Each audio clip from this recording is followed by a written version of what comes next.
pessoal! Tudo bem com vocês? Olá, pessoal!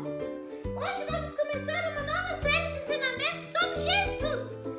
Aprendemos muito com as parábolas de Jesus e agora vamos mostrar no dia a dia como podemos pôr em prática alguns desses ensinamentos.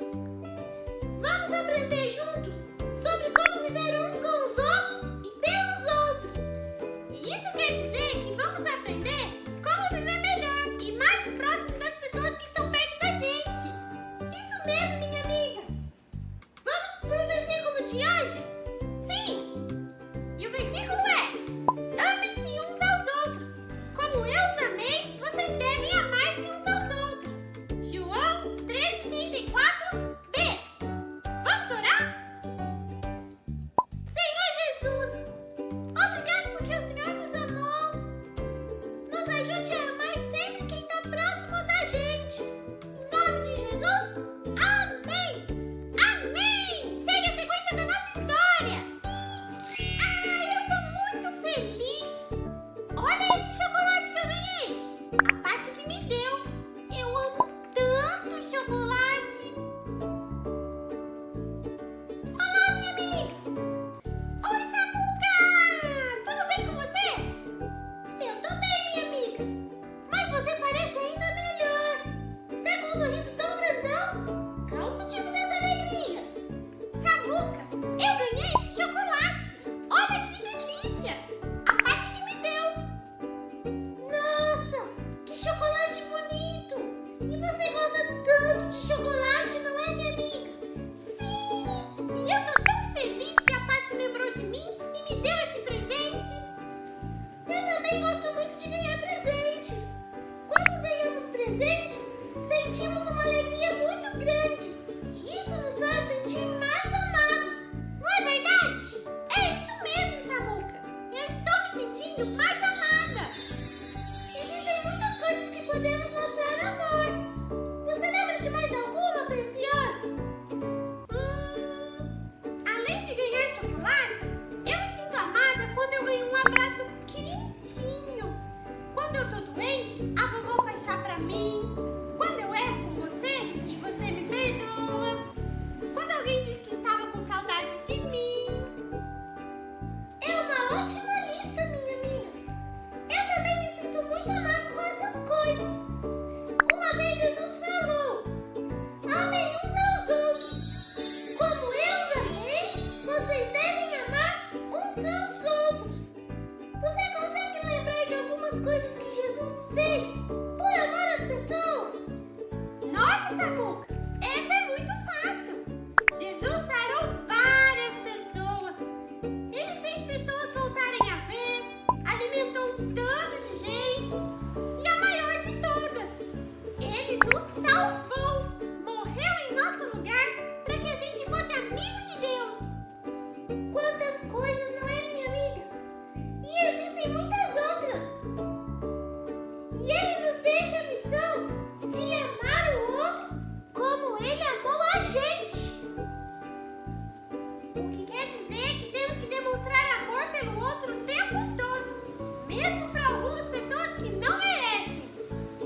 E hoje nós estamos começando uma série nova de mensagens na nossa igreja, Uns aos Outros. Essa série se intitulada Uns aos Outros. Essa expressão, uns aos outros, ela se repete diversas vezes na Escritura. A Bíblia, ela fala repetidamente sobre relacionamento, sobre uns aos outros. Mais de 30 vezes ela menciona diferentes tipos de uns aos outros. Amem uns aos outros, cuidem uns dos outros, aconselhem uns aos outros, exortem uns aos outros. Nós não iremos esgotar o assunto nessa série, mas nós iremos trabalhar ao menos 12 ou 13 desses imperativos. E o meu convite para a igreja, para você e para mim, é que durante esse tempo nós permitamos que a palavra de Deus ela possa renovar, modelar a nossa mente, o nosso pensar. Como nós estamos relacionando dentro da igreja, como você, faça uma autoanálise nesse tempo, como você tem se relacionado com os próximos, dentro da igreja e fora da igreja. Permita que essa série te leve a repensar muitas coisas em relação aos seus relacionamentos. Porque se nós pensarmos bem, nós estamos inseridos numa cultura, não é somente individualista, é altamente individualista. Uma das marcas mais evidentes do nosso tempo é o individualismo. E o primeiro passo para a gente eu preciso mudar, é a gente reconhecer onde nós estamos inseridos, o contexto onde nós estamos. Nós precisamos reconhecer onde nós estamos inseridos para que nós não sejamos moldados pela cultura. Porque se muitas vezes nós não temos consciência do local onde nós estamos, do contexto a qual nós estamos, nós nos tornamos vítimas, ou presas desse sistema. E no mundo ocidental do século XXI que a gente está inserido, a gente já nasce envolvido em uma cultura individualista. É uma filosofia, é um estilo de vida. Aprendemos desde cedo que nós temos que nos virar sozinhos. Eu posso dar conta sozinho. Eu posso fazer sem a sua ajuda. Ninguém gosta de falar, eu preciso de você. Qual foi a última vez que você falou para alguém assim, olha, meu irmão, eu preciso de você, por favor, me ajuda. Qual foi a última vez que você ligou para alguém e falou assim, olha, ora comigo, me aconselha, me auxilia, eu preciso da sua ajuda pelo que eu estou passando. Nós aprendemos pela nossa cultura que nós precisamos vencer sozinho. E nós admiramos pessoas que passam por momentos difíceis, aí a pessoa vai e vence sozinha, porque ninguém é sozinho na vida, mas segundo ela vai sozinha. E aí depois a gente transforma essa pessoa que chegou no topo, saiu do nada, chegou lá em cima, eu fiz sozinho, e ela se torna lá um influenciador de sucesso do YouTube, um case de sucesso, tira aquela foto assim, bonita de quem é top, E aí a gente fala, uau, essa pessoa é o máximo. E a gente, ele venceu sozinho. Eu tenho umas pessoas que eu sigo lá, às vezes de parte de economia e tal, que sempre o assunto é esse. Eu não era nada, mas por causa que eu fiz. E aí a gente fala, nossa, essa pessoa é demais, essa pessoa é fantástica. E isso também se reflete se nós olharmos para a ficção. Quem são os nossos super-heróis, das nossas séries? São personagens que vencem o mal sozinho. Ele vai sozinho, o Batman, o Cavaleiro Solitário, Superman, o Homem-Formiga, agora tem mais, tem a Pantera Negra, Mulher Maravilha. São pessoas, indivíduos que sozinhos eles lutam contra o mal da sociedade e eles vencem. E pode parecer, mas isso é só ficção, mas isso vai modelando a nossa forma de pensar, isso modela a nossa forma, porque nós acabamos nos tomando essas pessoas, seja na ficção ou na realidade, como modelo. E se nós pensarmos no mundo hoje tecnológico que nós vivemos, a gente estava conversando agora ali em cima na hora do café, o desafio que vai ser para os nossos filhos em vários sentidos, eu acho que um dos sentidos, a gente estava falando, eu acho que na área de tecnologia, as nossas crianças elas não vão ter problema nenhum. Já nasce ali com o smartphone. Eu contei que quando a Maria tinha 1 aninho, ela foi na televisão e ela ficava assim, quero esse. Eu falei, filho, não é Smart TV, não funciona assim não. Porque já estava acostumado, vendo a gente no celular, com a mão. Então, elas não vão ter problema com a tecnologia. Mas um grande problema para essa geração vai ser um problema de inteligência relacional, de relacionamentos. E que já se comprova. a dificuldade que essa geração tem de relacionamento, porque acaba que o smartphone, acaba que a tecnologia, um smartphone na mão de cada pessoa, cria mundos individualistas. Desde criança, já está ali, é o mundo dela, então eu não preciso tanto da outra pessoa. E a gente acaba crescendo numa cultura individualista. E se nós pensarmos bem, o individualismo, ele está presente no mundo desde a queda. Desde aquele momento onde Adão e Eva receberam aquela proposta da serpente. Qual que era a proposta? Se vocês comerem, vocês serão como deuses. Vocês serão os donos da sua vida. Vocês serão conhecedores do bem e do mal. Vocês não precisarão mais de Deus. E aí o homem se aliena de Deus. O homem e a mulher se alienam de Deus. E uma vez que nós estamos alienados de Deus, automaticamente nós nos tornamos alienados do nosso próximo. Relacionamento, isso foi quebrado, isso é uma marca desde a queda, o individualismo. Se você começa a olhar as histórias seguintes, Caim mata Abel, e você vai ver uma sucessão de acontecimentos de uma sociedade individualista. E seria bom se nós disséssemos, não, mas nas nossas igrejas não é assim. Não, aqui na Igreja do Redentor, não, ninguém é individualista aqui. Não, na Igreja do Brasil, não, ninguém é individualista. Mas nós somos pessoas do nosso tempo. Né? Nós somos pessoas que acabam sendo moldados pelo nosso tempo. Nós estamos inseridos num contexto de individualismo. E algo que nós percebemos, vai ficando perceptível, é que as nossas igrejas, assim como o nosso mundo, a nossa sociedade, elas estão se tornando cada vez mais impessoais e individualistas. As pessoas das nossas igrejas estão sendo muitas vezes moldados por esse sentimento e estão se tornando cada vez mais impessoal e individualista. Hoje nós temos que lutar, e isso é algo que já vem de algum tempo, uma cultura de consumo dentro da igreja. Nós vivemos numa cultura capitalista, onde a pessoa ela chega, ela vai na igreja e ela quer receber a bênção dela, ela quer receber o que ela tem para receber, ela quer receber conhecimento, ela quer ter a experiência mística dela com Deus, mas ela não quer compromisso. Relacionamento, não, que isso? Não, quero ir no culto de domingo, não, ninguém me procura durante a semana. Não quero ter que ficar prestando conta, não quero ter que ficar ajudando os outros, não, minha vida já é ocupada demais, eu estou indo na igreja só porque eu preciso dar um descarrego ali na igreja, né? Muitas vezes só para isso, só um consumismo religioso, um individualismo. E aquela comunhão que era central na vida cristã, quando a gente abre em Atos 2, que a gente acha lindo, né? Nossa, a igreja lá, eles compartilhavam pão, eles compartilhavam a vida, eles cantavam, eles louvavam, Nossa, olha que igreja bonita. A gente já não vê mais isso nos nossos dias. Ela já não torna algo relevante, já não é algo mais relevante para os nossos dias. A nossa vida cristã muitas vezes se resume ao domingo. Aí na igreja domingo, assistir o culto, voltar para casa.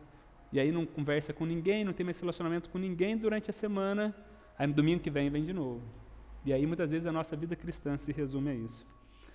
A verdade é que nós nos tornamos, e temos nos tornado, e aí a gente tem que se inserir nisso, tem que ser, né? Eu, você, nós temos nos tornado individualistas demais. Muitas vezes nós estamos nos permitindo ser moldados pelo nosso tempo, e não pela palavra de Deus. Aí a gente tem que se lembrar de Paulo, quando ele fala aos Romanos 12, renove a sua mente. Não deixe ser moldado pela cultura do seu tempo. Seja moldado pela palavra de Deus. O mundo, gente, está constantemente, a nossa sociedade está constantemente tentando nos modelar de acordo com o seu padrão. E não é diferente no individualismo. E a palavra de Deus diz que nós não podemos nos conformar ao presente século. A nossa sociedade é assim. Ok, nós sabemos, nós reconhecemos, é o primeiro ponto. Nós vivemos nesse contexto individualistas. Mas nós não queremos ser moldados por ele. Nós queremos viver de acordo com a palavra de Deus.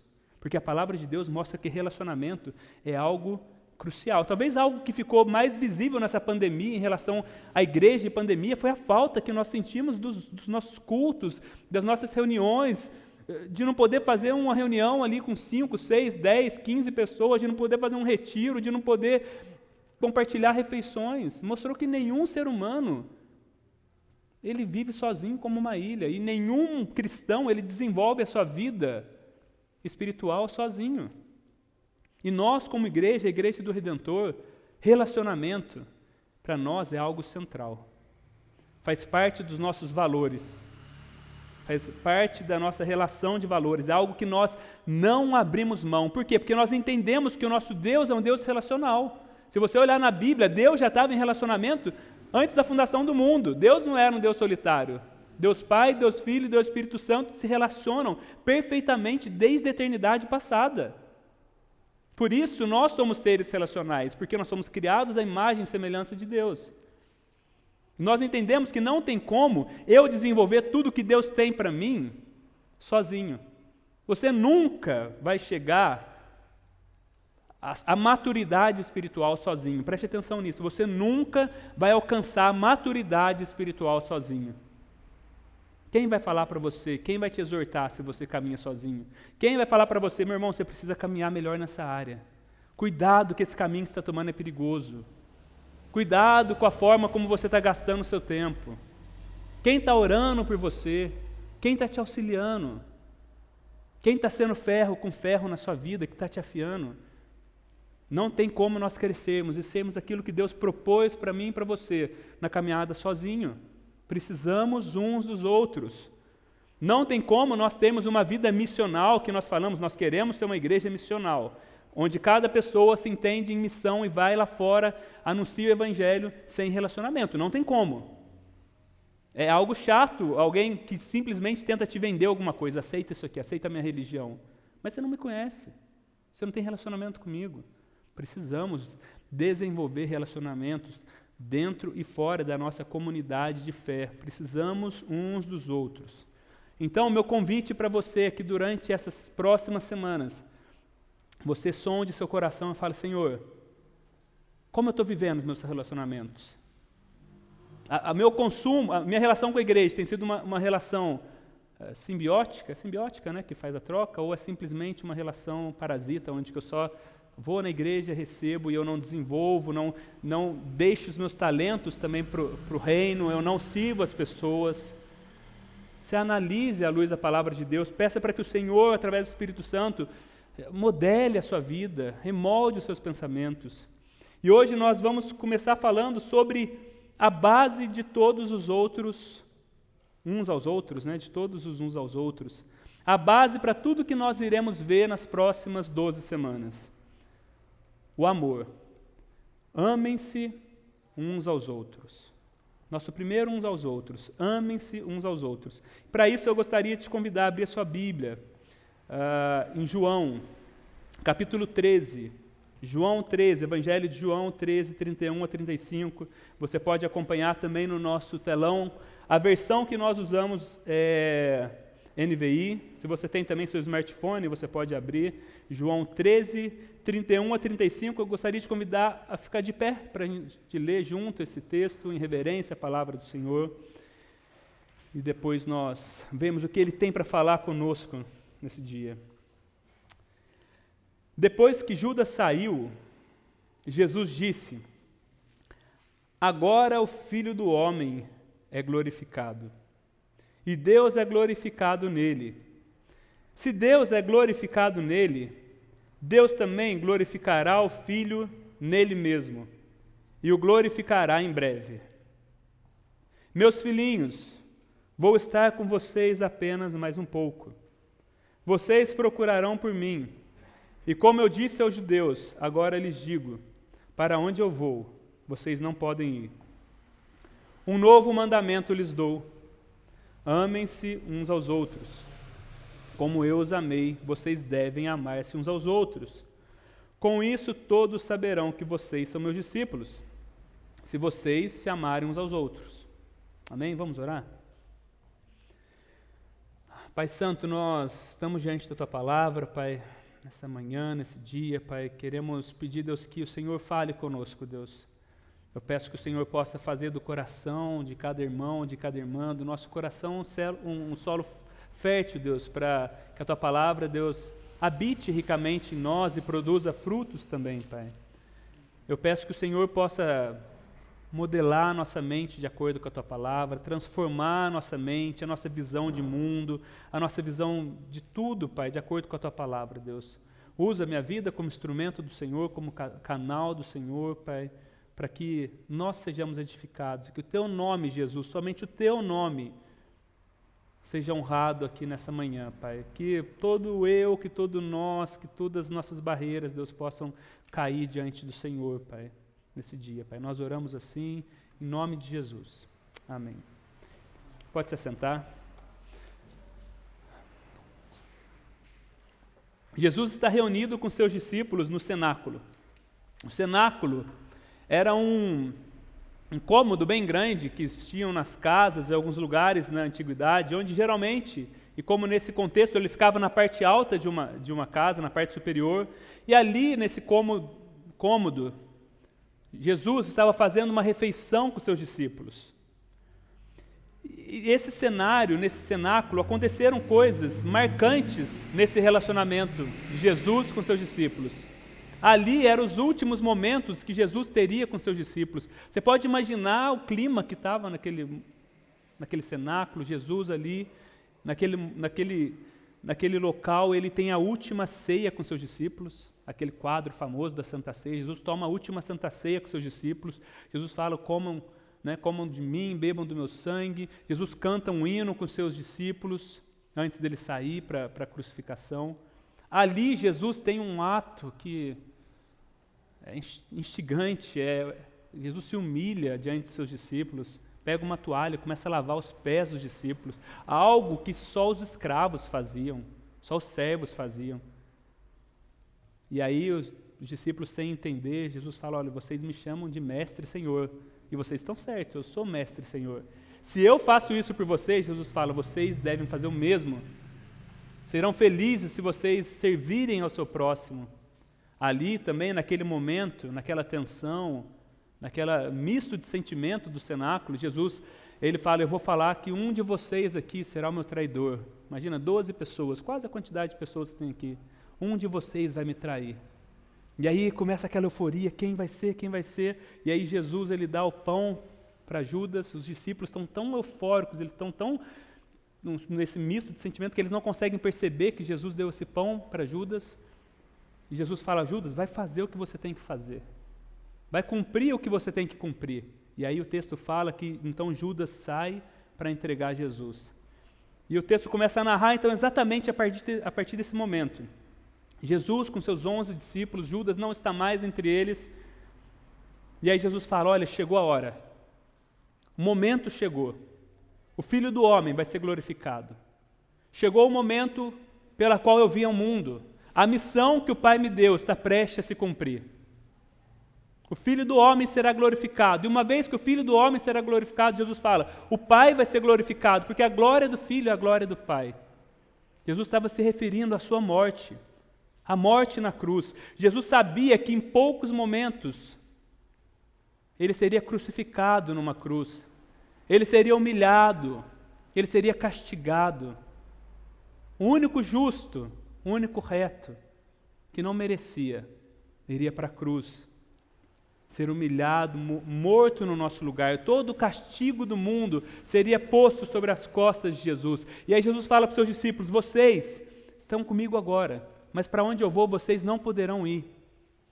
Porque a missão que eu tenho para cumprir, só eu posso cumprir. Aquela cruz é minha. Vocês não podem pagar pelos seus pecados. Eu vou cumprir a missão que o Pai me deu. E eu vou glorificar o Pai. E essas são uma das últimas palavras de Jesus para aqueles homens que Jesus amou tão profundamente. Um pouco antes, em João, está escrito que Jesus amou-os até o fim. Algumas outras versões falam que Jesus amou-os de forma perfeita. Imagina o cenário, o contexto ali. E Jesus, naquele momento, ele quer reforçar com seus discípulos que eles entenderam tudo o que ele já tinha falado para ele durante 3 anos. Foram 3 longos anos de caminhada, de ensinamento. E aí, é o desfecho. Jesus está ali certificando que eles entenderam sobre os ensinamentos de Jesus. E é dentro desse contexto que Jesus fala, então, que seus discípulos deveriam amar uns aos outros, amem-se uns aos outros. Mas Jesus não fala somente que eles deveriam amar, mas Jesus fala como eles deveriam amar uns aos outros. E antes de nós falarmos sobre como devemos amar uns aos outros, ou que devemos amar uns aos outros, nós precisamos nos certificar de algo. Precisamos certificar de que tipo de amor nós estamos falando. Porque existe uma diferença brutal entre o amor de Cristo, o amor da Bíblia, e a visão do amor do século XXI. A visão de amor do nosso tempo é uma visão de amor sentimentalista. É uma visão de sensações.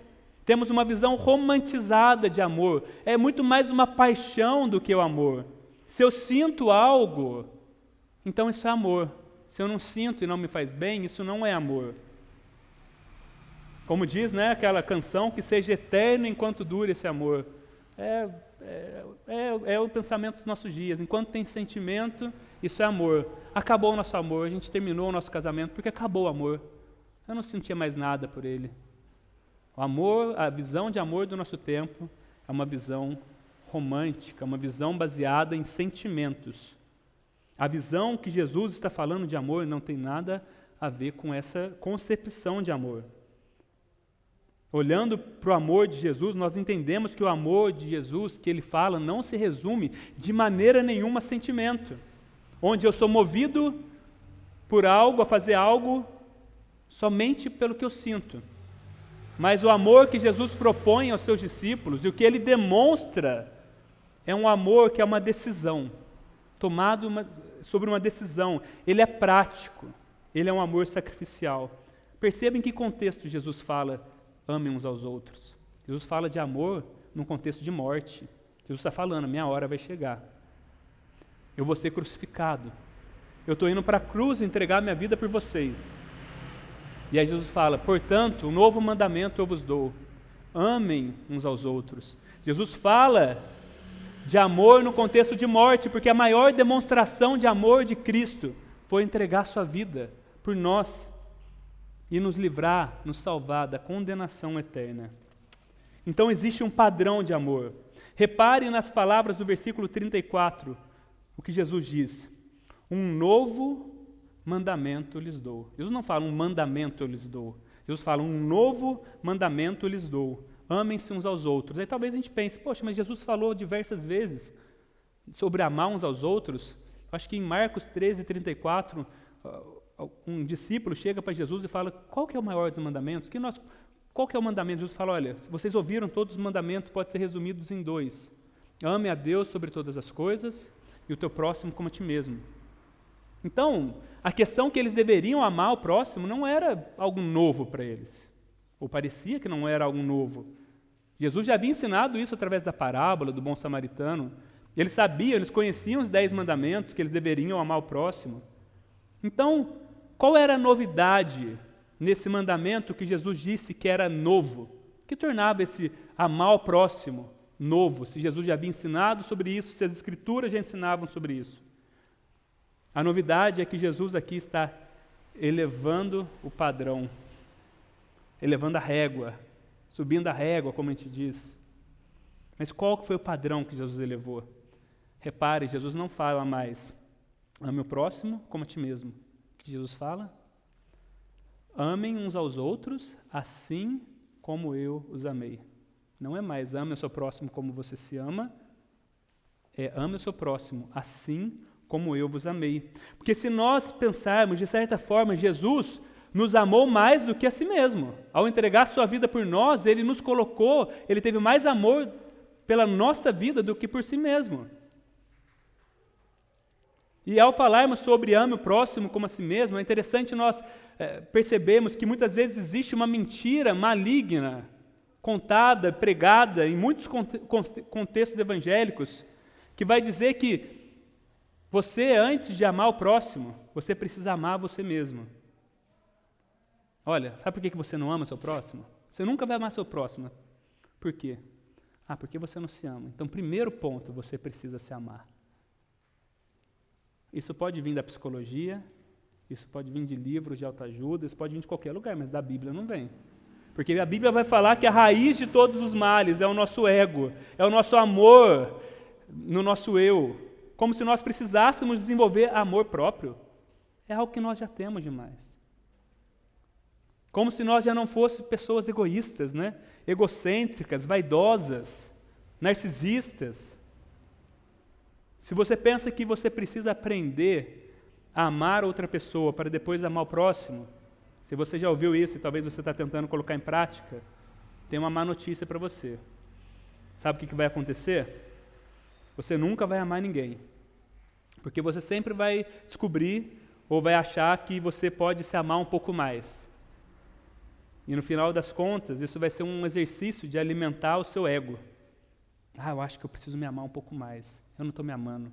E aí muitas vezes nós vemos pessoas que realmente vivem relações doentias, que são exploradas, mas o problema não está exatamente na falta de amor, ela não se amar. O problema muitas vezes é o amor de uma forma doentia, contrária da Bíblia, porque ela está se colocando num relacionamento como esse, como uma forma de receber amor, porque ela está centrada no eu dela, porque ela precisa de uma redefinição de amor. Então, o amor de Jesus, ele passa a ser o padrão. Já não é mais ame seu próximo como a ti mesmo. Jesus fala, um novo mandamento vos dou. Ame a seu próximo, ou amem-se como eu vos amei. Jesus está dizendo a seus discípulos que eles deveriam amar o próximo agora com o seu padrão, com o seu nível de amor. Se o amor de Jesus é o padrão, nós precisamos entender como Jesus nos amou. Qual que era a nossa condição quando Ele nos amou? Quem nós éramos quando Jesus nos amou, quando nós fomos alcançados? Romanos 5:8, Paulo vai falar um pouquinho sobre isso. Nós temos aqui o texto, você não precisa abrir. Preste atenção nas palavras de Paulo, do apóstolo Paulo. Ele fala assim, mas Deus demonstra o seu amor por nós. Como que Ele demonstra? Cristo morreu em nosso favor, quando ainda éramos pecadores. Como agora fomos justificados por seu sangue, muito mais ainda seremos salvos da ira de Deus por meio dele. Se quando éramos inimigos de Deus, fomos reconciliados com ele mediante a morte do seu Filho, quanto mais agora, tendo sido reconciliados, seremos salvos por sua vida. O cenário que Paulo está mostrando é que Cristo nos amou, que Deus nos amou, entregou seu Filho quando nós éramos amigos de Deus, éramos merecedores da graça de Deus, quando Deus amou a Renata porque ela era boazinha e entregou-se por ela. Não. O cenário é que Cristo se entregou por nós, Deus entregou seu Filho quando nós éramos inimigos de Deus, quando nós éramos merecedores da ira de Deus. Você pode imaginar do que Cristo nos livrou? A ira do Deus Todo-Poderoso, Criador dos céus e da terra, era o que estava destinado a mim e você, porque nós pecamos, quebramos a lei de Deus. Cristo nos livrou da ira de Deus. Cristo morreu por nós quando ainda éramos pecadores, quando ainda éramos inimigos de Deus. Então a pergunta é, a quem devemos amar? Quem nós devemos amar? Se o padrão é amar como Jesus amou, então o que Jesus está nos falando é que nós devemos, muitas vezes, amar as pessoas que nós não temos desejo de amar. Por isso é que o amor de Jesus como padrão não é um amor baseado no sentimento. Porque dificilmente você vai ter desejo de amar alguém que você não tem afinidade, ou alguém que te machucou, ou uma pessoa que você não gosta muito, que tem um tipo muito diferente de você, que te fez algum mal. Pelo sentimento, não. Agora, o amor de Cristo, Ele nos capacita. Então, se amor for somente um sentimento movido pela vontade, a realidade é que nós jamais amaríamos as pessoas da maneira que Jesus nos amou. Precisa ficar claro isso para a gente. Porque faz parte da nossa natureza amar as pessoas que nos amam, não é? Assim, é fácil, é gostoso nós amarmos os nossos amigos, aquelas pessoas que nós identificamos. Nossa, ele tem várias coisas que ele gosta, a gente torna amigo. Nossa, ele é legal, eu vou com a cara dele, ele, né, ama a esposa. ama o marido. Às vezes até dentro do contexto de casa é difícil a gente amar, né? Mas a gente ama as pessoas, familiares, filhos. Isso é bom. Nós devemos amar, sim, de forma como Cristo nos ensina. Mas Jesus, lá no Evangelho de Mateus 5, 43, quando ele está pregando o Sermão do Monte, e ele chega aos discípulos e fala, olha, vocês ouviram o que foi dito no passado. Jesus fala, ama. O que foi dito era, ame o seu próximo e odeie o seu inimigo. Aí Jesus fala, eu porém vos digo, amem os seus inimigos.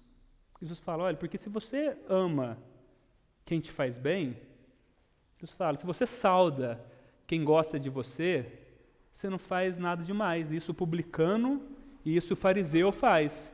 O publicano era o pior dos pecadores da época.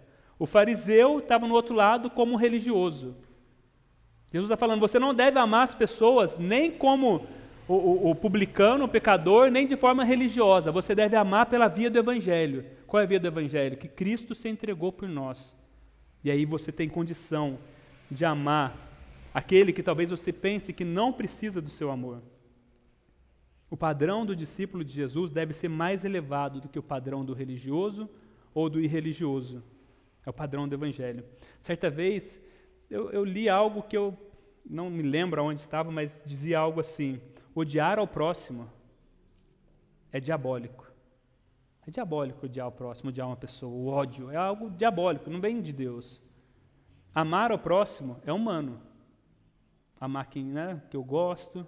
Agora, amar o inimigo é cristão. É cristão. Odiar ao próximo, diabólico. Amar ao próximo é humano. Amar o inimigo é cristão. E a palavra de Deus, então, ela nos diz que nós devemos amar quem nós não gostaríamos. Quem nós não sentimos afinidade também. Elas também devem ser objetos do nosso amor. Que nós temos que amar dessa forma as pessoas tanto lá fora quanto dentro aqui da comunidade de fé. Porque mesmo dentro da igreja, muitas vezes nós deparamos com pessoas que nós pensamos, eu não gosto dessa pessoa. Eu não tenho muita afinidade, a gente não se bate muito. Também aqui dentro nós devemos, principalmente dentro da família da fé, nós devemos amar dessa forma como Cristo nos ensinou, sobretudo os nossos irmãos da fé. Não é uma opção, gente, isso é uma obrigação nossa. Jesus está nos dando essa obrigação. E Jesus então conclui no versículo 35 dizendo o seguinte, com isto saberão que são meus discípulos. Como? Se vocês se amarem uns aos outros. O cristão, todo discípulo de Jesus, ele tem uma marca que quando você olha para ele, você reconhece quem ele é. Jesus está falando aqui. Quando eu era mais novo, quando a gente é mais novo, a gente liga muito para algumas coisas, né? Quando eu tinha, uns 13 anos, isso faz pouco tempo, eu me importava muito com marca. Uma época da vida, né? Que você escola, aí você fica, todo mundo tem roupa de marca, aí você fica, eu quero aquela roupa. E tinha uma marca naquela época que era a Lacoste, eu não deve ter ainda, não sei. Tinha um jacarezinho e era super cara aquela roupa. E sempre que você via alguém com aquela roupa, eu via alguém e falava assim, nossa, esse cara, esse menino deve ter muito dinheiro, né? Porque aquela roupa era muito cara. Eu lembro que uma vez eu comprei uma meia, foi o máximo que eu consegui daquela marca, e foi o olho da cara. Mas por que eu estou falando isso? Porque aquela marca, ela representava quem era a pessoa que vestia aquela roupa. Para você não conseguia vestir aquela roupa se você não tivesse uma boa condição. A não ser que você desse seu salário numa camisa, né? Por que eu estou falando isso? Porque nós, como cristãos também, nós temos uma marca que quando as pessoas olham para nós, elas têm que falar assim, esse é discípulo de Jesus. Esse é diferente. Ele tem algo diferente. E Jesus está falando que o que deve nos identificar diante dos homens, de dentro e de fora, não deve ser linha teológica, eu sou reformado. Eu sou, eu sou isso, eu sou aquilo. Claro, uma boa teologia ela é crucial, nós precisamos ter uma boa linha teológica, mas isso não deve ser o que nos representa diante de fora. Jesus não está dizendo que nós devemos ser conhecidos primariamente pela nossa teologia. Primariamente. Claro que isso faz muito efeito. Mas nós pensarmos nos fariseus, eles eram peritos da lei. Peritos. Sabiam mais da Torá que qualquer um. Mas Jesus, veementemente, foi contra eles. Por quê? Porque eles não praticavam. Porque eles não amavam. Então, nós não devemos ser conhecidos primeiramente pela nossa linha teológica, ou não devemos ser conhecidos, cristãos, pelas nossas linhas, posições partidárias, pelos políticos que nós simpatizamos. E é triste perceber que muitas vezes no nosso país está havendo uma mistura, né? Parece que em todos os lados, né? Uma mistura, parece que se você é cristão, você tem que pensar de tal forma, e muitos cristãos são mais conhecidos pelas suas posições partidárias do que pelo Evangelho. E muitas vezes falam de pastores, líderes. Precisamos ser conhecidos, primariamente, pelo amor que há entre nós. Eu estava comentando no culto anterior, hoje nós temos uma cultura, né, de ódio no nosso meio. Justamente por essa questão principalmente política, ideológica, cultura de cancelamento. Não gosto daquela pessoa. Não basta só não gostar, eu tenho que odiar. Eu tenho que cancelar ela. Vamos cancelar. Hoje tudo é cancelar. Eu não gostei do que o João fez, cancela ele.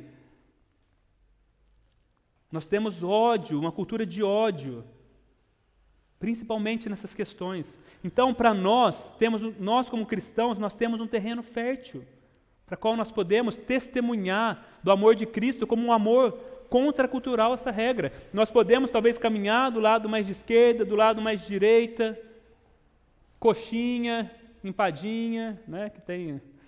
eu perguntei no outro culto, ninguém falou coxinha, empadinha? Coxinha, mortadela, caminha de um lado, nós não precisamos ser definidos por isso. Nós precisamos e nós podemos ter uma arma poderosa nesse tempo, que é amar como Cristo amou. Amar e aceitar quem tem posição teológica diferente da nossa. Mas ele não é reformado, não interessa. Mas ele não é da posição política minha, ele é de esquerda, eu sou de direita, ele é de direita, eu sou de esquerda, não interessa. O amor de Cristo me possibilita amar diferentes. Isso é um dos maiores testemunhos que nós podemos dar no nosso tempo, onde as pessoas não conseguem lidar com pessoas diferentes, que pensam de forma diferente. Questões ideológicas, nós podemos e devemos defender, sim, os nossos valores e princípios, mas com amor, com mansidão. Franz Schaeffer, um grande teólogo, preste atenção no que ele comentou uma vez sobre essa questão do amor.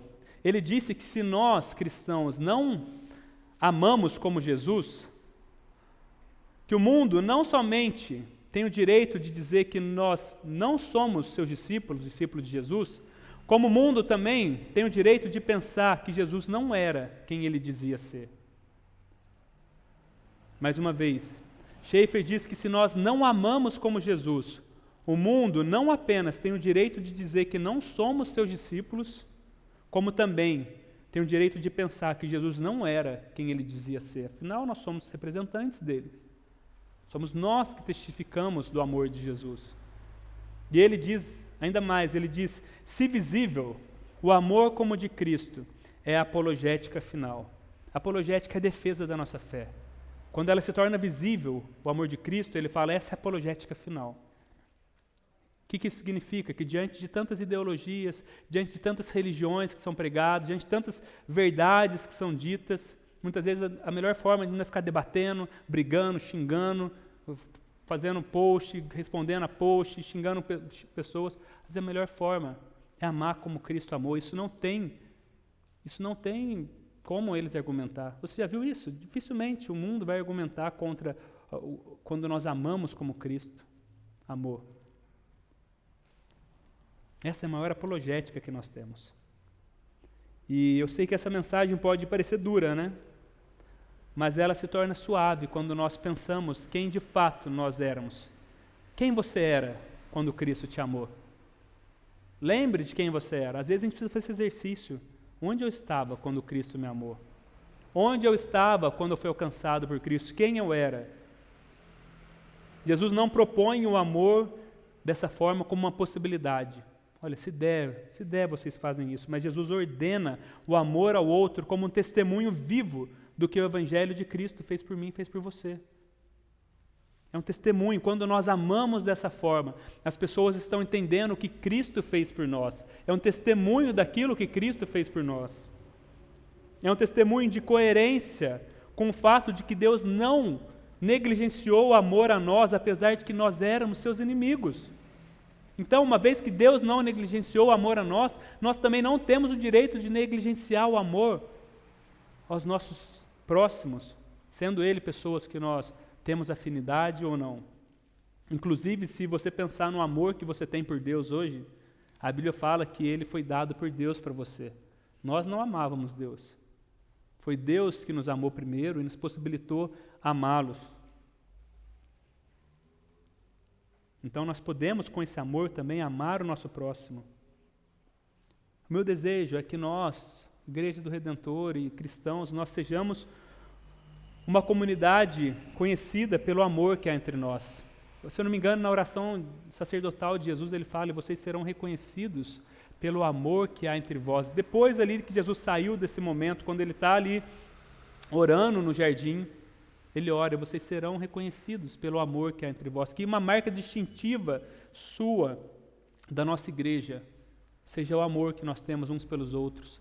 Seja o amor, a graça que nós temos com o diferente, com aquele que pensa de posição teológica, ideológica, diferente da nossa. Que não sejamos pessoas na cultura do cancelamento, do ódio, da guerra, mas que sejamos pessoas que falam a verdade, sim, mas em graça e em amor, que se importam com o mundo, que servem o mundo, que são instrumentos de Deus, de graça, de redenção no seu trabalho, que amam uns aos outros, amam o cônjuge difícil, amam o amigo difícil, que entende que o amor que nós devemos colocar é o mesmo amor que nós recebemos de Cristo. Muitas vezes, quando falta amor para nós, está faltando nós olharmos para a cruz e nos lembrar quem nós éramos. O que nos esperava era nós pendurados naquela cruz, recebendo toda a ira de Deus. E uma vez que nós entendemos que nós somos salvos assim pela graça, sem merecimento nenhum, certamente nós iremos amar os outros, mesmo quando eles não merecem, porque nós entendemos que nós fomos amados de forma imerecida por Deus. Que o Senhor nos ajude a amar uns aos outros, não como um sentimento, não como nós estamos sentindo, mas de forma decisiva, de forma sacrificial, de forma intencional. Amém? Vamos orar? Senhor, Santo Deus, obrigado porque o Senhor nos amou quando nós demos as costas para o Senhor, Pai. Obrigado que o Senhor nos amou quando nós ainda éramos seus inimigos, zombadores da cruz do Senhor. Quando nós vivíamos distantes do Senhor, Deus. Quando estávamos alienados de Ti, Deus, não fizemos nada, Deus, para Te amar, o Senhor veio na nossa direção, Pai. Obrigado, Cristo, porque o Senhor se entregou por nós naquela cruz. Aquela morte era nossa, era para nós termos recebido sobre nós a ira de Deus, mas o Senhor provou seu amor por nós ao entregar o seu próprio Filho para morrer naquela cruz por nós. Isso é graça, Deus, isso é graça. Nós não merecíamos esse amor, Deus. Até o amor que nós temos pelo Senhor, Deus, é fruto do amor que o Senhor teve por nós primeiro, Pai. Com grande amor, Deus, que o Senhor nos ensine, Deus, e que o Senhor nos relembre desse amor no profundo do nosso coração, para que nós sejamos testemunhas verdadeiras do Senhor a esse mundo, Deus.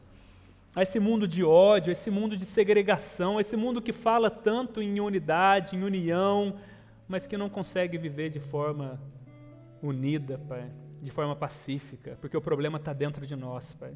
Enquanto não tivermos paz com o Senhor, não teremos paz com o nosso próximo.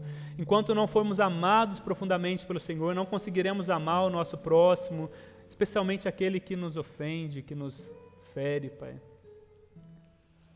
Que o Senhor seja gracioso conosco, Pai, assim como o Senhor tem sido, e que nos ajude, Deus, a viver como testemunhas do Senhor, Deus, nesse mundo, Pai. Que possamos viver, Deus, amando uns aos outros. Essa é a nossa oração, Pai. Fala conosco através dessa série, Pai. Que no final dessa série nossa mente possa ser renovada no Senhor, Pai. Que possamos ter os nossos pensamentos modelados pelo Evangelho, os nossos relacionamentos moldados por Ti, Deus, pela Tua Palavra.